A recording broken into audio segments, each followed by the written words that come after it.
What were the findings of the STEP HF-pEF trial? The findings were very definitive, I think, is a short summary answer of it.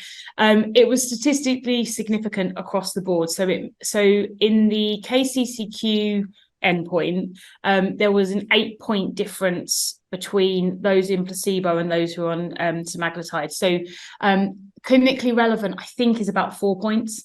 So it was significantly different. So the patients who were on semaglutide felt much better, had far less symptoms, and were able to do more in their daily life with increased exercise capacity. The weight loss, they showed an 11% body weight loss in the semaglutide versus the placebo. So both the endpoints were statistically significant. When they then looked at the hierarchical secondary endpoints, again, they met every single one. So I can't remember all of them off the top of my head. But some of the key points that came out of it were the effect on the 6-minute walk test. So they had an improved ability to walk distances for 6 minutes. So that's a classic measurement within heart failure trials, which indicates, increased exercise tolerance. For example, they don't become too breathless to be able to keep exercising. So that was their first layer. And some of the interesting things that came out. So they looked at heart failure events. So that is normally death or hospitalization. Now, they were all adjudicated, which means doctors looked at them to make sure they were an actual event. It wasn't just what was being submitted. There were only 13 events in the whole trial, which is not unusual. In HFpEF, you don't tend to see quite so much hospitalization. If you look at HFrEF trials, hospitalization is a classic secondary endpoint because they get unwell and they come into hospital. That doesn't happen so much in HFpEF. They tend to be much fitter individuals in comparison. But out of the 13 events that occurred, 12 of those events were in the placebo arm and only 1 was in the semaglutide arm. So you cannot claim that it prevents hospitalization or anything like that, but it would show a very big trend towards there being much less events in the semaglutide arm than there were in the placebo. And then there were other things that it threw up. So there were exploratory endpoints, and they looked at CRP and NT-proBNP. So CRP is an inflammatory endpoint, is an inflammatory marker that we often see measured in things like infections and things like that. And NT-proBNP, so that's N-terminal pro beta natriuretic peptide. I was going to wonder what it was. We all just use the acronym because it's much easier. But that is a protein that's released by the heart when it's in trouble, effectively. So when we are diagnosing heart failure, we do that blood test first to determine whether they need an echo, because if it's high enough, we'll then do an echo, and it gives us an idea of severity of disease. So much higher numbers normally indicate much more severe disease.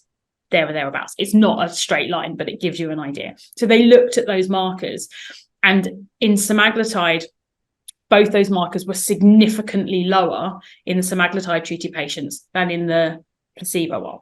So again, it doesn't tell you that it makes heart failure better, but what it gives an indicator of is there's much reduced inflammation and there's potential sort of cardiac remodeling going on. So they're exploratory endpoints for further investigation. But because of the way the trial was designed, what it's really telling us is that in obesity, what they think is the reason that obesity may be causative is related to inflammatory processes. So if semaglutide is reducing those inflammatory processes, potentially you are going to end up with cardiac remodeling and improvement overall in how the heart functions by using this drug versus not doing anything at all. It's not just the weight loss that's causing the benefits. Now, these results were achieved using a GLP-1 receptor agonist, but wouldn't any treatment that causes weight loss be equally effective? So interestingly, no.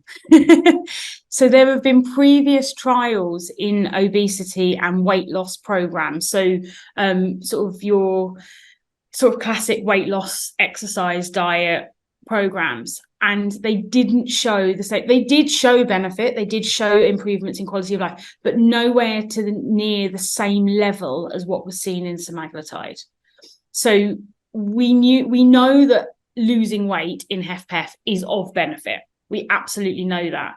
And I think that's why, well, I suspect that's exactly why they designed the trial the way it was to show these other markers that weren't measured in the original obesity trial, but looking at, is it actually just weight loss that causes it, or are there other reasons behind it? And there's so much we still don't know. We have to keep looking at, HFpEF is a new thing, and obesity and heart failure. And we talk about HFpEF because it is highly related, but we still have obesity and HFrEF as well. So this whole obesity field is really ongoing, and the weight loss itself wasn't significant enough in many of the previous trials. So there was something extra seen in these that weren't previously. So we know weight loss is of benefit, and there's no, taken away from lifestyle management, but it still didn't achieve as much as it did in these trials.